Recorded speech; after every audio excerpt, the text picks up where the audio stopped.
Is your Toyota Tacoma dropping its Apple CarPlay connection constantly? We will walk through the quick fixes to keep you connected. Most infotainment drops are caused by simple cable or software handshake issues rather than actual hardware failure. Let us break down the troubleshooting steps to isolate the problem. Start by inspecting your physical connection to ensure there is no debris blocking the port.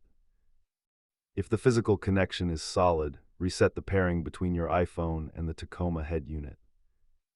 Sometimes iOS security features or outdated firmware can cause the handshake to time out. Most issues are solved at home, but permanent hardware failure might require a professional inspection. Data shows that bad cables are the leading culprit for connectivity issues in most modern vehicles.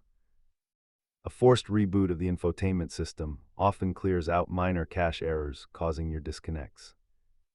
Keep these items in your glove box to handle any sudden connectivity hiccups on the road.